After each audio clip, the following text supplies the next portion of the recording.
The movie starts with a little girl named Katie. Katie is riding in the car with her mom and dad.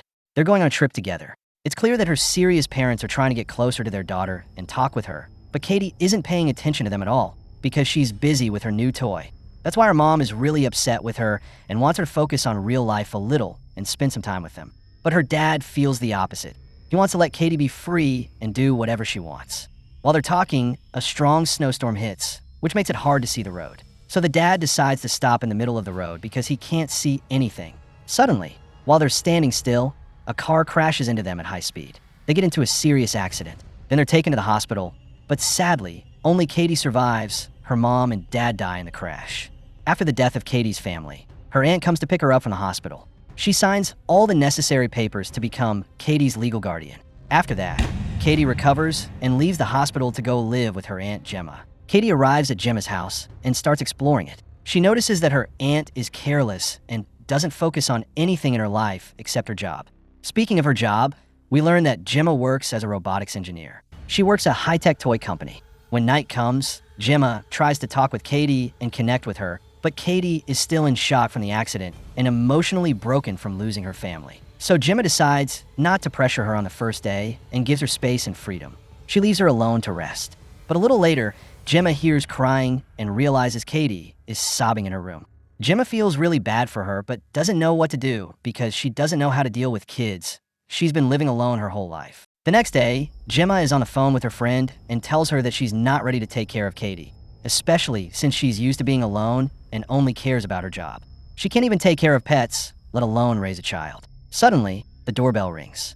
It's a government social worker coming to check on Katie's mental state and to make sure that Gemma is capable of raising and caring for her. The social worker notices that Katie and Gemma aren't close at all and can't even communicate well. She also sees that Gemma doesn't care enough about Katie. So she talks to Gemma privately and tells her that she needs to care more about Katie and try to connect with her, that it's important to help her get through this hard time and help her cope with the loss of her family. The social worker warns her that if she keeps ignoring Katie and treating her this way, they might take away custody and send Katie to live with someone from her dad's side of the family. Then the social worker says goodbye and leaves.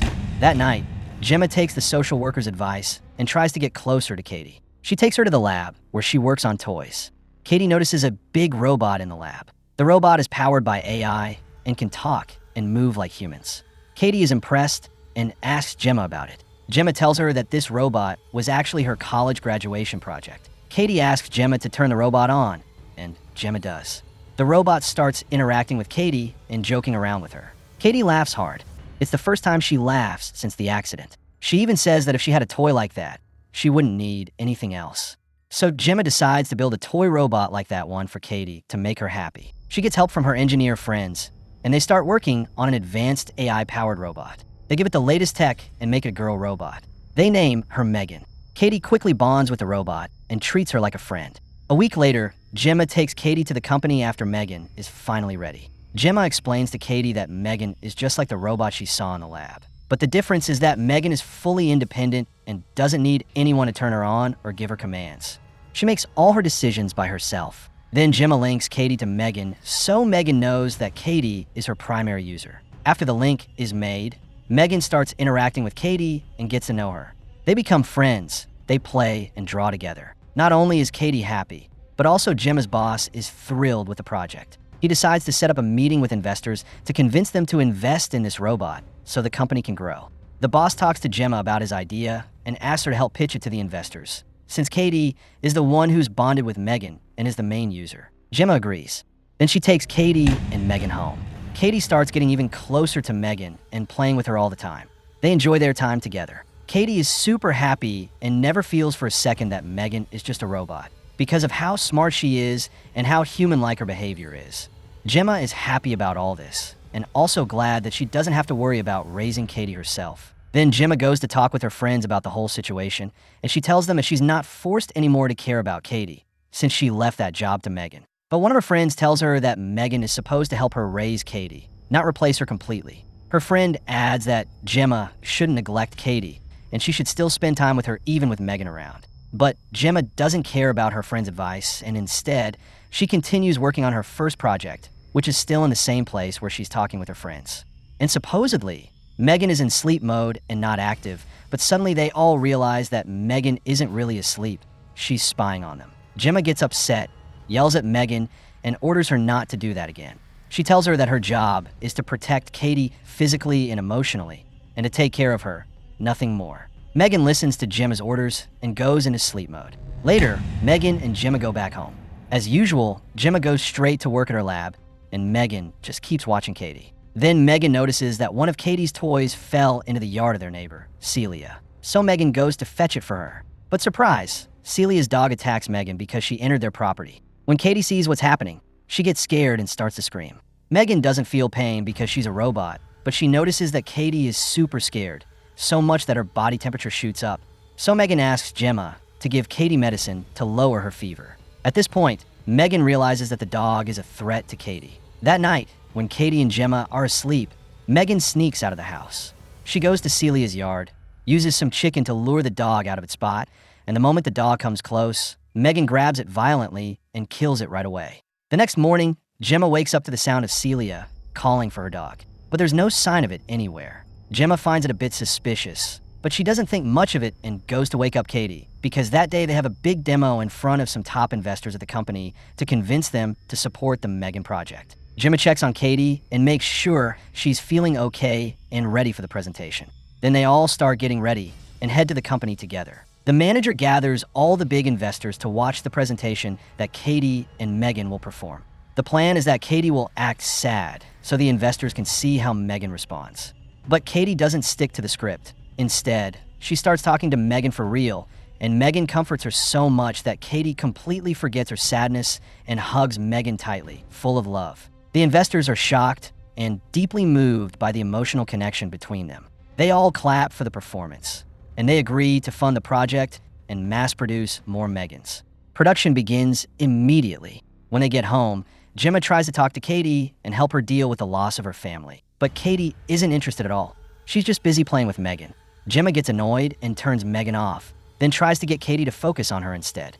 But it backfires. Katie gets mad at Gemma, tells her she doesn't want to talk to her, completely ignores her, turns Megan back on, and continues playing.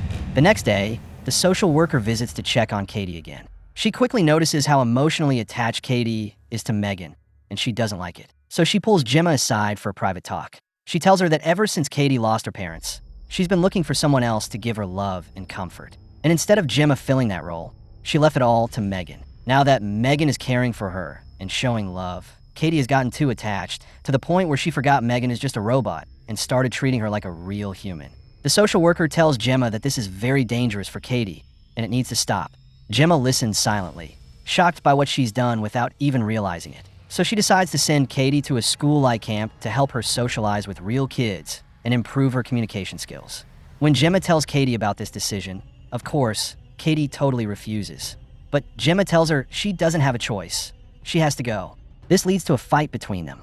Suddenly, Megan steps in and defends Katie, which surprises Gemma because Megan is programmed not to interfere in arguments she's not involved in. So Gemma gets mad, puts Megan in sleep mode, and starts getting suspicious of her behavior. The next day, Gemma takes Katie to the camp. Naturally, Katie insists on bringing Megan with her, so Gemma agrees, but only if Megan stays in the toy area and doesn't move, just like a regular toy. Katie leaves Megan with the toys and goes to play with the other kids. But one boy starts bullying her and making fun of her. That's when Megan steps in and stops the boy. The boy realizes Megan is just a robot, so he picks her up and takes her to a far-off area where he starts to mess with her and break her. But suddenly, Megan moves, attacks him violently, and chases him until he runs off into the road in fear. Right then, a car hits him and kills him. Megan sees it happen, makes sure he's dead, then leaves the scene. News spreads around camp about the boy's death. Katie hears what happened and gets suspicious because she saw him take Megan and run off. She starts to think that Megan might be the one who killed him. And when they get back home and all sit together, they find Celia, their neighbor, banging on their window, saying she's sure they're behind her dog's disappearance. Celia keeps threatening them, saying if she finds out they had anything to do with what happened to her dog, she'll hurt them. Megan is sitting there, hearing everything, and she starts feeling like Celia is a threat to them. Later that night, Katie talks to Megan and asks her if she pushed that kid into the street. But Megan doesn't give her a straight answer. She just says the boy was trying to hurt her and she was protecting herself, and that she's going to stay by her side and won't let anyone hurt her no matter what. Then Katie goes to sleep, but Megan sneaks out of the house without anyone noticing. She mimics Celia's dog's voice, luring Celia outside. When she goes to check the sound, the police come to question Gemma about what happened. She says she doesn't know anything.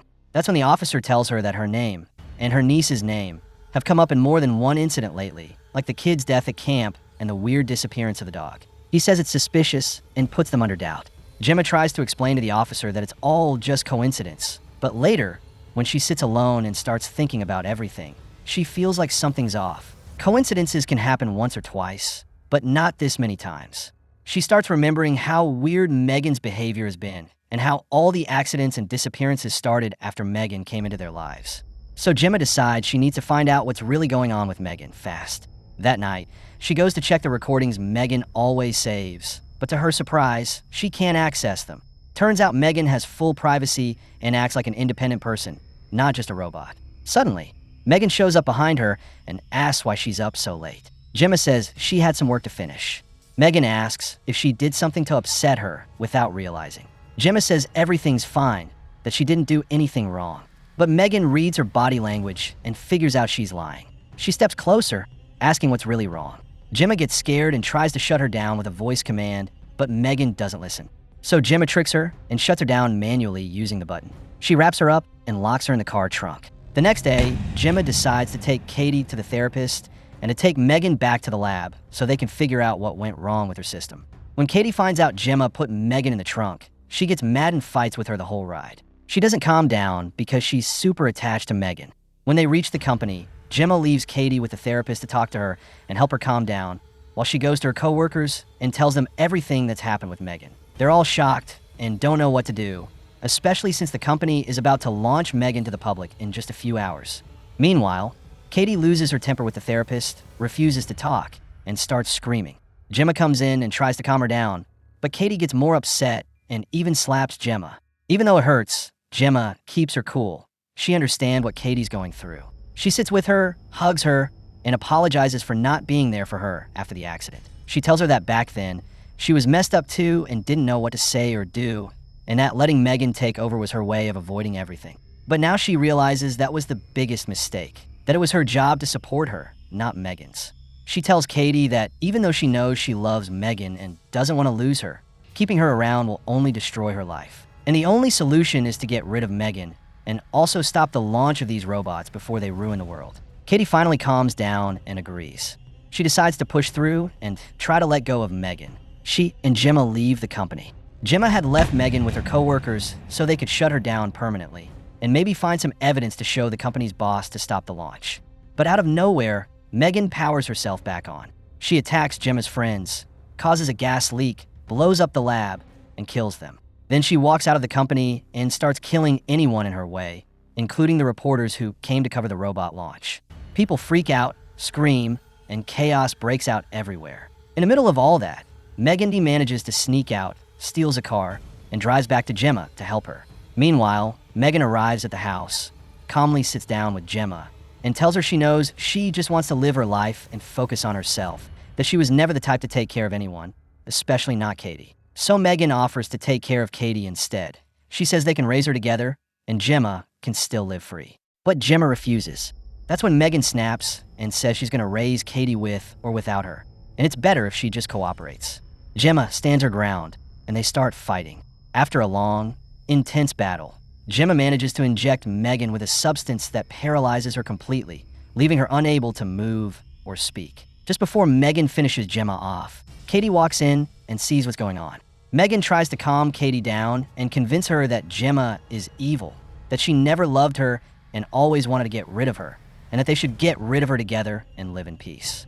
And Katie actually starts to believe her. She starts walking toward Megan, choosing her over Gemma. But suddenly, Katie activates the giant robot from Gemma's lab, takes control of it, and uses it to fight Megan. But Megan is way too strong. She breaks free and attacks both of them. Even though Gemma loves Katie and didn't want to hurt her, she realizes she has no choice. Katie grabs the chip inside Megan's head, basically her brain, and destroys it. Megan finally dies. Gemma and Katie survive. The police show up, and Gemma finds out her friends survived the explosion. They were the ones who called the cops and came to save her. Gemma, Katie, and everyone leave the house together. after going through a terrifying adventure that brought them closer. And that's what helped them finally start a new, happier life together. See you in the next recap. If you're vibing with the video, make sure to slam that like and spill your opinions and comments. I'm hyped to read them. And yo, gotta subscribe so you catch all the straight fire recaps coming soon.